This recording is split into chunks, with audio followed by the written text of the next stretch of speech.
খালা এখানে ১৬০০ টাকা আছে।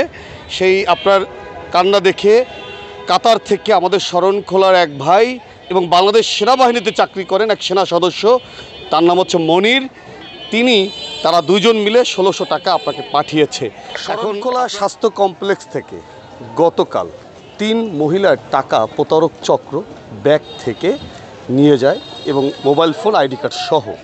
এরপরে আমরা একটি প্রতিবেদন করি। সেই প্রতিবেদন দেখার পরে কাতার থাকেন আমাদের শরণখোলার এক ভাই এবং বাংলাদেশ সেনাবাহিনীতে চাকরি করেন তিনি এবং কাতারের ভাই মোট ১৬০০ টাকা, অর্থাৎ কাতার যিনি থাকেন তিনি ১১০০ টাকা এবং বাংলাদেশ সেনাবাহিনীর সদস্য মনির আমাদের শরণখোলা সন্তান তিনি ৫০০ টাকা দিয়েছেন।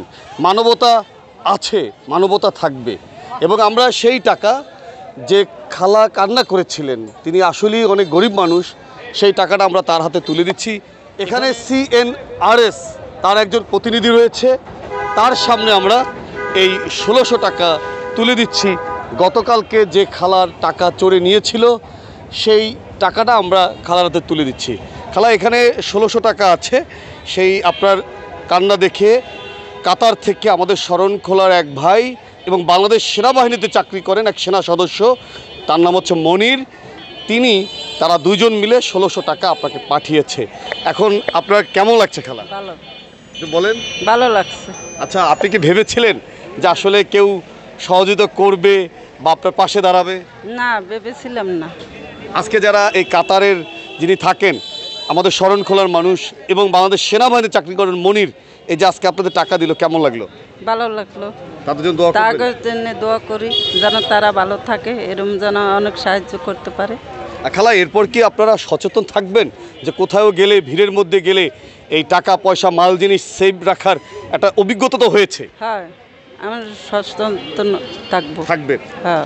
আচ্ছা, তা আজকে কি খুশি লাগছে? হ্যাঁ, আজকে খুশি লাগছে যে এখনো দেশে ভালো মানুষ আছে? হ্যাঁ, এখনো দেশে ভালো মানুষ আছে।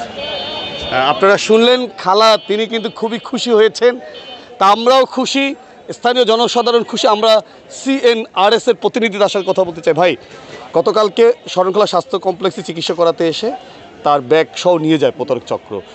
সেই ভিডিও আমরা করি। প্রতিবেদন করার পরে কাতার থেকে এবং বাংলাদেশ সেনাবাহিনীর এক সদস্য তারা তাকে ১৬০০ টাকা দিয়েছেন। এই বিষয়টিকে আপনি কীভাবে দেখছেন? আলহামদুলিল্লাহ, আসলে খুবই ভালো। আপনার বিশেষ করে আমি ধন্যবাদ দেই আপনাকে, বিশেষ করে আপনার সুজন হাসান পেজ, যে আপনি মানুষের দোরগোড়ায় যে তাদের সমস্যাগুলো পৌঁছে দেন। পাশাপাশি যে ভাইরা আমাদের সহযোগিতা করছে তাদেরকেও আমি আন্তরিকভাবে কৃতজ্ঞতা এবং ধন্যবাদ জ্ঞাপন করছি। পাশাপাশি আমি একজন ডেভেলপমেন্ট ওয়ার্কার হিসেবে বলতে চাই যে আসলে মানুষকে এভাবে কীভাবে সহযোগিতা করে বেড়া, প্রতিদিন যদি এভাবে অরাজকতা বা এই প্রতারক চক্র যদি ঘুরে যায়, সবাইকে তো আর সহযোগিতা করা সম্ভব না।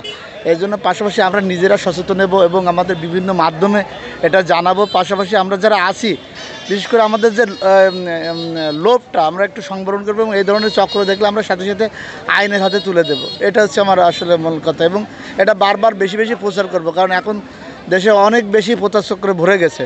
তো এইটার জন্য আসলে আমাদের সবাই এক হয়ে কাজ করা উচিত বলে মনে করি।